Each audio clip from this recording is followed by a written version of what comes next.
Chicken fry আমাদের সবার বাসারই খুব কমন একটা খাবার। তো বাচ্চাদের আবদার পূরণ করতে হলে চিকেন ম্যারিনেট করে কিন্তু আমাদের প্রায়ই রাখতে হয়। তো সব সময় বাইরে গিয়েও কিন্তু চিকেন ফ্রাই খাওয়াটাও খুব অস্বাস্থ্যকর।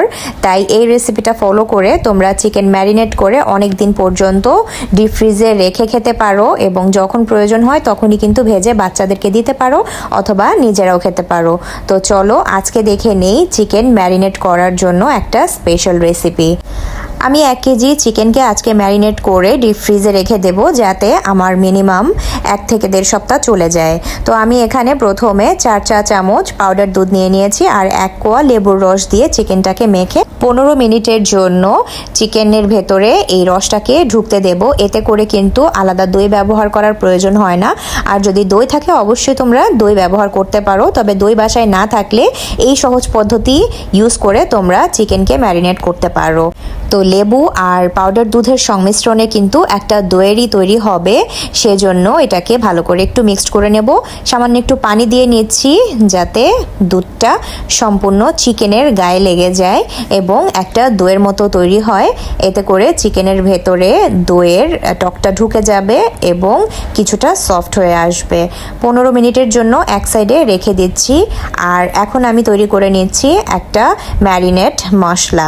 তো ম্যারিনেট মশলা তৈরি করার জন্য আমি এখানে 2 চা চামচ আদা বাটা নিচ্ছি 2 চা চামচ রসুন বাটা, ঝালের জন্য দিচ্ছি 1 চা চামচ লাল মরিচের গুঁড়া, তোমরা ঝাল যেমন খাও ততটুকুই নেবে।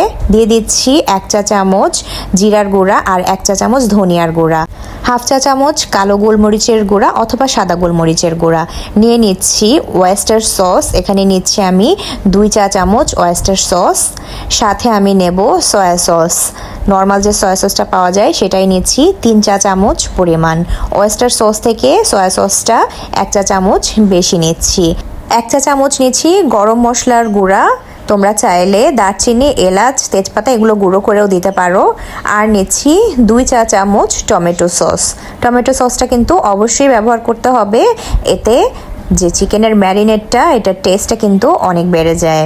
আর ওয়েস্টার সস যেটা, এটা চাইলে তোমরা স্কিপও করতে পারো, কারণ ওয়েস্টার সস সবসময় কিন্তু আমাদের ঘরে থাকে না।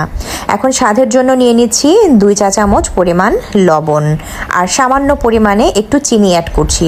তোমরা চাইলে টেস্টিং সল্ট ব্যবহার করতে পারো, টেস্টিং সল্টটা খুব আনহেলদি, তাই আমি সামান্য পরিমাণে চিনি নিয়ে নিয়েছি। আর এখানে একটা ডিম ভেঙে একটা ডিমের অর্ধেকটা নিয়ে নিয়েছি। তার কারণ পুরোটা দিচ্ছি না, পুরোটা দিলে যখন ভাজা হবে তখন কিন্তু একটু ফেনা উঠে যাবে, এই জন্য অর্ধেকটা নিয়েছি। আর এখানে দিয়ে দিচ্ছি 2 চা চামচ সরিষার তেল।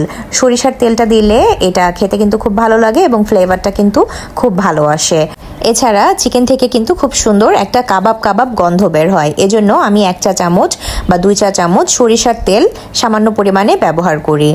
এখন চামচ দিয়ে অথবা হাত দিয়ে সবগুলো মশলাকে ভালো করে মিক্সড করে নিতে হবে, কোনো মশলা যেন দলা পেকে না থাকে। মশলাটা মিক্স করার জন্য চাইলে তোমরা এখানে সামান্য পরিমাণ পানি অ্যাড করে নিতে পারো যাতে মশলাগুলো ভালো মতো মিক্সড হয়ে যায় এবং প্রত্যেকটা মশলা মিশে যায়। তো মশলাটা মিক্সড করা হয়ে গেলে অন্যদিকে চিকেনটাও কিন্তু আমি 15 মিনিটের জন্য দই দিয়ে, মানে যেটা পাউডার দুধ দিয়ে তৈরি করেছি দই, সেটা দিয়ে কিন্তু ম্যারিনেট করতে রেখে দিয়েছি। এতে করে চিকেনটা সফট হয়ে আসবে। আর এখানে আমি সামান্য পরিমাণ ফুড কালার ইউজ করছি, একটু রেড কালার ইউজ করছি যাতে চিকেনগুলো একটু কালারফুল হয়। তোমরা চাইলে এটা একেবারেই বাদ দিতে পারো, ফুড কালারটা যদিও আনহেলদি, তারপরে আমি এখানে অ্যাড করে দেখাচ্ছি জাস্ট যাতে কালারটা দেখতে খুব সুন্দর লাগে। তো মশলাটাকে ভালো করে মিক্সড করে নিয়েছি। মশলাটা মিক্সড হয়ে গেলে চিকেনটার সাথে এই মশলাটাকে ভালো করে আমি হাত দিয়ে মেখে নিচ্ছি এবং মাখানোটা কিন্তু খুব ভালো মতো করতে হবে যাতে প্রত্যেকটা চিকেনের গায়ে মশলাগুলো ভালো করে লেগে যায় এবং কোনো অংশ যেন ফাঁকা না থাকে। তো আমি চিকেনটাকে হাত দিয়ে ভালো করে মেখে নিয়েছি। তোমরা চাইলে গ্লাভস পরেও মাখতে পারো অথবা স্প্যাচুলা দিয়েও কিন্তু এটাকে মাখতে পারো, যেভাবে যার সুবিধা হয় সেভাবে করতে পারো। তো একটা ঢাকনা দিয়ে ঢেকে আমি এটাকে 5 থেকে 6 ঘন্টার জন্য ম্যারিনেট করব। যার হাতে যতটা সময় থাকে ততটাই ম্যারিনেট করতে পারো। যেহেতু আমি একটু বেশি সময় নিয়ে ম্যারিনেট করছি তাই আমি এটাকে নর্মাল ফ্রিজে রেখেই ম্যারিনেট করছি। যেহেতু এখন প্রচণ্ড গরম তাই বাহিরে এতটা সময় রাখলে এটা নষ্ট হয়ে যেতে পারে, এজন্য আমি নর্মাল ফ্রিজে রেখেছিলাম। তো চিকেনটা কিন্তু আমার ম্যারিনেট করা হয়ে গেছে। আর এখানে আমার আগের একটু মশলা মিক্সড করা ছিল, যার মধ্যে সামান্য পরিমাণে কর্নফ্লাওয়ার ছিল, সেই মশলাটাও আমি এখানে অ্যাড করে দিয়েছি, এজন্য মশলার পরিমাণটা কিন্তু একটু বেড়ে গেছে। তো আমার কাছে যেহেতু আগের মিক্সড করা কর্নফ্লাওয়ারের মশলাটা ছিল, তাই আমি সেটাই অ্যাড করেছি। তোমরা এখানে ম্যারিনেট করা হয়ে গেলে 3 থেকে 4 টেবিল চামচ কর্নফ্লাওয়ার অ্যাড করে নেবে। কর্নফ্লাওয়ারটা অ্যাড করে রাখলে চাইলে যে কোনো সময় এটাকে ভেজে খেতে পারো। আর তোমরা যদি মনে করো যে এটাকে ময়দা দিয়ে মেখে অথবা তোমরা ব্রেড ক্রাম অথবা বিস্কিটের গুঁড়া দিয়েও ভেজে খেতে পারো, সেভাবে খেলেও কিন্তু এটা ভাজা যায়। তো তোমরা চাইলে এটাকে ছোট ছোট বক্সে রাখতে পারো, আমি একটা বক্সেই আপাতত রাখছি। আর কিছুটা মশলা এখানে আমার বেঁচে গিয়েছে, সেই মশলাটাও কিন্তু আমি রেখে দিচ্ছি। পরের বার যখন আমি আবারও চিকেন ম্যারিনেট করব, তখন এই মশলাটা কিন্তু সেই চিকেনের সাথে মিক্সড করে দিব। তো মশলাটা কিন্তু আমি ফেলবো না। তো হয়ে গেছে আজকের চিকেন ম্যারিনেট করা, এটাকে আমি ডিপ ফ্রিজে রেখে দিচ্ছি। আমার যখন প্রয়োজন তখনই আমি এটাকে বের করে জাস্ট আমার যতটুকু প্রয়োজন ভেজে খেতে পারবো। তো আজকের ভিডিও কেমন লাগলো অবশ্যই জানাবে। আল্লাহ হাফেজ।